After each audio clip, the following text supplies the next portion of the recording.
Kagulat World, buong mundo ginulat.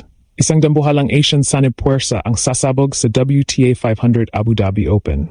Ngayong gabi, mamayang 10:30 ng gabi Philippine Time, magsasama ang ating Pinoy Pride na si Alex Eala at ang Indonesian star na si Janice Jen para itumba ang dambuhalang tandem ni na Grand Slam finalist Leylah Fernandez at six-time champion Kristina Mladenovic. Hihimayin natin ang head-to-head stats na pabor sa ating pambato, ang sikreto sa likod ng kanilang chemistry at ang aming fearless forecast kung bakit ang Asian agility ni na Ala at Jen ang wawasak sa pangarap ng mga veterans. Mula sa viral clips ng kanilang intense practice hanggang sa home court advantage sa UAE. Ito na ba ang simula ng kanilang dominasyon sa doubles world? Huwag kukurap dahil ang revolusyon ay opisyal nang nagsisimula ngayong 10:30 p.m. Buong mundo napabilib. Isang dream team ang nabuo sa disyerto ng Abu Dhabi na siguradong magpapakaba sa mga top seeds ng tournament. Ang ating pambato na si Alex Eala WTA number 45 at ang pride ng Indonesia na si Janice Jen ay handa ng magsanib puwersa para sa isang doubles masterclass. Ang kanilang makakaharap, isang dambuhalang pader sa katauhan ni na Leylah Fernandez, ang dating US Open finalist, at Kristina Mladenovic, ang dating world number 1 sa doubles na may bit-bit na 6 na Grand Slam titles. Sa papel, ito ay tila David versus Goliath. Pero hihimayin natin kung bakit ang youth at speed ni na Ala at Jen ang magsisilbing mental poison para sa mga veterans. Tingnan natin ang Battle of Statistics. Si Mladenovic ay isang alamat sa doubles, pero ngayong 2026, nakikita na ang pagbagal ng kanyang lateral movement.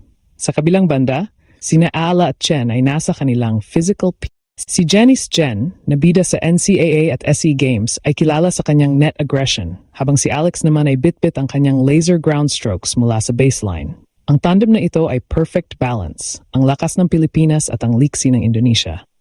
Ang opinyon ng mga banyagang scouts ay nagkakaisa. Si Alex Eala ay may top-tier doubles vision na bihira sa mga singles players. Ang emosyon ng fans mula sa Manila hanggang Jakarta ay sumasabog sa excitement dahil ito ang unang pagkakataon na makikita ang dalawang pinakamagaling sa Timog Silangang Asya sa isang WTA 500 stage. Hihimayin din natin ang skill synergy. Bakit mapanganib ang Ala-Jen duo? Dahil pareho silang sanay sa high-pressure team environments mula sa kanilang Fed Cup at SEA Games experience. Alam nila kung paano mag-communicate sa court, isang aspeto na madalas kulang sa mga scratch pairs gaya ni na Fernandez at Mladenovic. Bagamat si Leylah Fernandez ay isang fighter, ang kanyang focus ay madalas na nahahati sa single. Samantala, si Alex Eala ay pumapasok sa laban na ito na may beast mode confidence matapos ang kanyang dominasyon sa first round singles. Ang viral clips ng kanilang doubles practice ay nagpapakita ng isang unbreakable chemistry na tila ba matagal na silang magkapareha. Ang global impact nito ay dambuhala. Ang paghaharap na ito ay hindi lang tungkol sa pag-abante sa next round. Ito ay tungkol sa pagpapatunay na ang Asian tennis ay handa ng maghari. Ang Pinoy Pride na nararamdaman sa Abu Dhabi Arena kung saan libo-libong kababayan natin ang nag-aabang ay magsisilbing third player sa loob ng court. Ang conflict ng pagiging underdogs ay ginawa nilang warrior fuel. Mula sa heartbreak ng mga nakaraang injury, si Alex ay flips the script sa doubles world. Habang papalapit ang laban, iisa lang ang tanong ng tennis world. Kaya ba ng Asian Storm na ito nalunurin ang karanasan ng mga alamat? Sa larangan ng doubles, hindi sapat ang lakas ng palo. Kailangan mo ng court geometry at bilis ng reflexes. At iyan ang alas ni na Alex Eala at Janice Jen. Hihimayin natin ang tactical advantage nila laban sa powerhouse duo ni na Fernandez at Mladenovic. Habang si Kristina Mladenovic ay may dambuhalang resume na may 6 na Grand Slam doubles titles, ang kanyang kahinaan ngayong 2026 ay ang kanyang footwork sa mahahabang palitan. Dito papasok ang Asian agility ni na Alex at Janice. Ang strategy ay simply, target the net. Si Janice Jen ay isang volley specialist na kayang sumingit sa gitna ng rallies, habang si Alex naman ay magbibigay ng heavy spin mula sa baseline para pilitin sina Fernandez na mag-angat ng bola. Ang skill comparison ay nagpapakita ng isang modern versus classic battle. Si Leylah Fernandez ay isang counter-puncher, pero sa doubles, madalas siyang matrap sa no man's land. Sa kabilang banda, si Alex Eala ay nag-evolve na sa isang all-court predator. Ang kanyang backhand down the line ay magsisilbing dagger para sirain ang komunikasyon ni Fernandez at Mladenovic.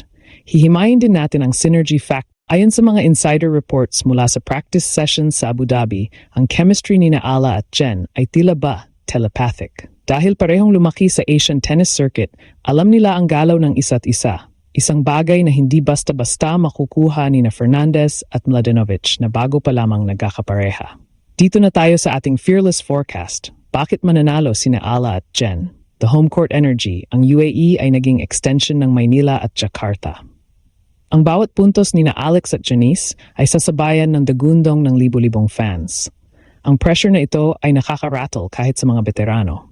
High intensity returning. Si Alex Ayala ay kasalukuyang nasa top 10 ng WTA sa Return Games 1. Kapag nakuha nila ang momentum sa serve ni Mladenovic, mahirapan ang mga ito na makabawi.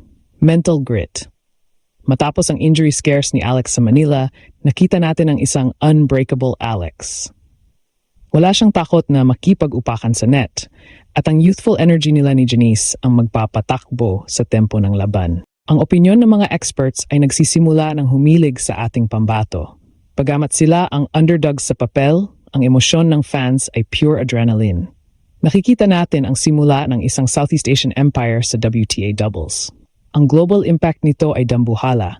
Pinapatunayan nito na ang players mula sa Pinas at Indo ay hindi lang pang singles, kundi mga global threats din sa doubles category. Ang conflict ng experience versus youth ay pabor sa ating pambato dahil sa bilis ng laro sa Abu Dhabi hard courts. Ang aming prediction, isang straight sets upset o isang thrilling super tiebreak win para sa Ayala Jen tandem. Sa dulo ng laban, asahan na ang Asian Storm ang magpapatalsik sa mga legends. Ang Pinoy-Indo Sanib Puwersa ay hindi lang basta team up.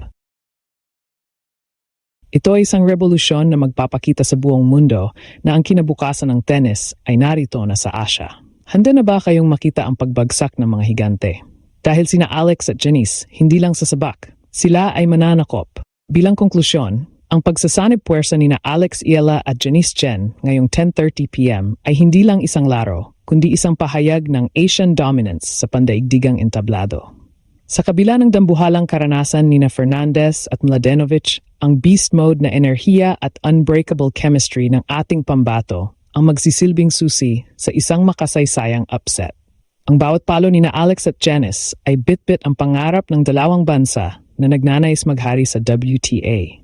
Ito na ang simula ng Ala Chen era, isang revolusyong gigising sa buong tennis world at magpapatunay na ang galing ng Pinoy at Indo ay walang inuurungan